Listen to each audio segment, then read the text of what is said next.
2022 also started with the COVID-19 scare as the number of cases spiraled in the third wave of the viral infection. There are reports of another possible wave coming, but we have almost given up on masks and other COVID protocols.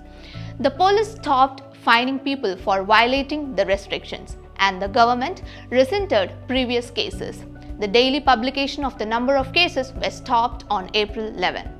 In January, Bishop Franco Mullakil in the controversial sexual assault case was acquitted by the trial court. The government ordered the Idukki district collector to cancel the infamous title deeds distributed in 1999 in Devikulam, popularly known as Ravindran Patayam. Also, news channel Media One was suspended by the union government citing lack of security clearance from the Union Home Ministry. The order was stayed by the Supreme Court in March and the case is still pending before it. February was the month of Babu from Palakkad. His little adventure to Kurumbachi Hill in Malambura ended up in a massive rescue operation by the State Fire Force and Indian Army. He was stuck on the hill for more than 45 hours. In March, Kerala Blasters lost to Hyderabad FC in the final ISL 2021-22. KSRTC in April started SIFT to manage its long-distance service. Meanwhile, the prestigious project of the government, the Silver Line semi-high-speed rail, witnessed strong opposition from the landowners and UDF BJP workers. The project still awaits the union government's final node. While Railways says the DPR of the project is incomplete and KRail has not responded to its letters, the company refutes it and says it has already given explanations. Anyway, the project is shelved for now. On April 16, SDPI leader Subair was hacked to death in Palakkad. Within 24 hours, RSS leader Srinivasan was also murdered. The issues in the Elapulli area spiraled to the twin murders. The union government later in September would cite the murder of Srinivasan as one of the reasons to ban the operations of Popular Front of India. In December, it would hand over the Srinivasan murder case to the NIA stating it was a terror activity. On April 22, a young actress alleged sexual assault by actor-turned-producer Vijay Babu. Congress candidate Uma Thomas retained the Trikakara Assembly for UDF in the by-election with a record margin of 25,016 votes as the results were announced on June 3. Youth Congress leaders on June 13 protested against Chief Minister Pinarayi Vijayan seeking his resignation on an Indigo flight. The protest was over allegations levelled by Swapna Suresh, who was an accused in the diplomatic baggage gold smuggling case. CPM said it was an attack on CM as the protest took place inside the flight. It may be noted that M. Shivashankar, another accused in the gold smuggling case, was reinstated in service in January. He wrote a book in April which irked Swapna, who went on to make multiple accusations against the Chief Minister and several other LDF leaders. She also wrote a book in October in which she claimed Shivashankar had married her. On June 24, SFI members vandalized the Wayanad office of Rahul Gandhi, citing his inaction on a 1 kilometer wide buffer zone surrounding protected forest in the country as mandated by Supreme Court. The court on June 3 had ordered that every protected forest, national park and wildlife sanctuary across the country should have a mandatory eco-sensitive zone of a minimum of 1 kilometer. Activities, including construction, will be restricted in these areas. As Kerala has a high population density, including in the hilly regions, state witnessed massive protest against the order. Kerala and union governments approached the court seeking relaxation. The court later said that there are practical issues with implementing its previous order. Kerala undertook aerial and ground surveys to assess the impact of the buffer zone. In July, Medicep, a health insurance scheme for the government employees, was launched.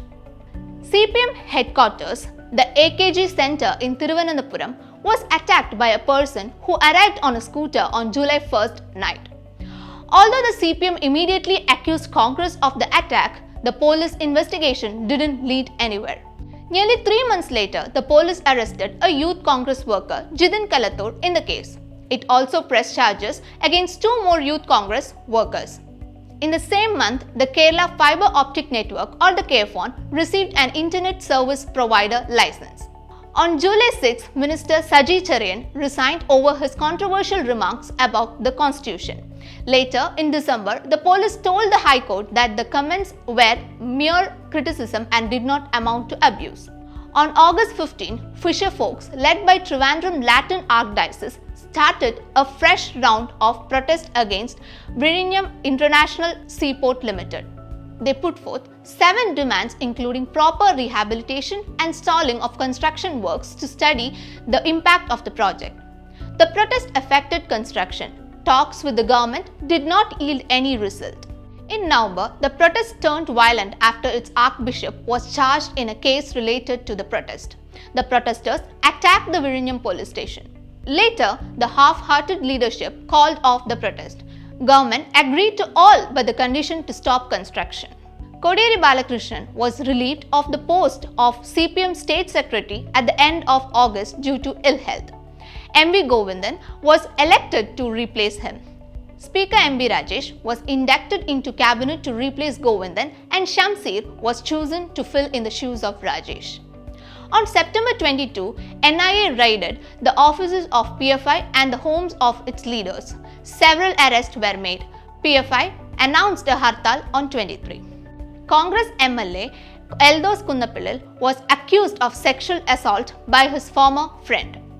CPM leader Koderi Balakrishnan passed away on October 1. 9 people were killed as tourist bus carrying students rammed onto a KSRTC bus on National Highway 554 near Vadakancheri. The accident happened on October 6. A week later, horrifying details of human sacrifices in Kerala emerged. A couple in Pathanamthitta murdered 2 women with the help of a middleman who arranged the victims. Bhagaval Singh, an Ayurvedic healer at Elantur, his wife Laila and sorcerer Mohammad Shafi were arrested in the case. On 21st October, Supreme Court cancelled the appointment of Rajashri MS, a Vice-Chancellor of APJ Abdul Kalam Technological University. Following this, Governor Arif Muhammad Khan sought resignation of 10 more Vice-Chancellors, citing violation of UGC norms in their appointments.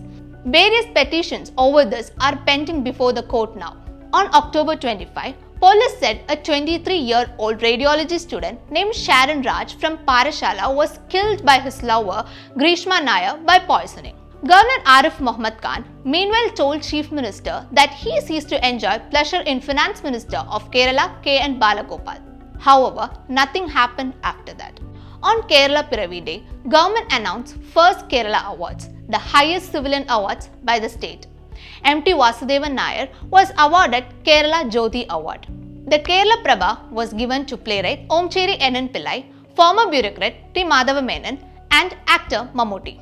Kerala Sri was given to 6 persons: amphibian biologist Satyabama Das Biju, magician Gopinath Mudukar, sculptor Kanai Kunyiraman, industrialist Kochausap Chittilappilli, nuclear engineer M.P. Parameshwaran and playback singer Vaikam Vijayalakshmi.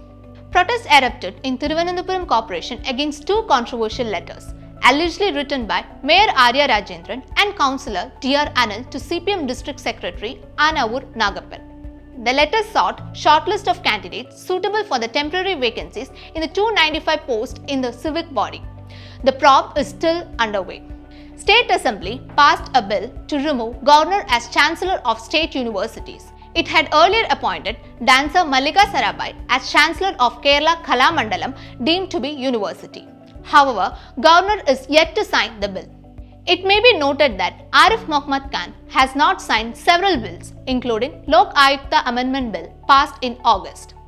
On November 17, Kerala High Court quashed the appointment of Priya Varghese, wife of CPM leader K.K. Ragesh, as Associate Professor at Kannur University.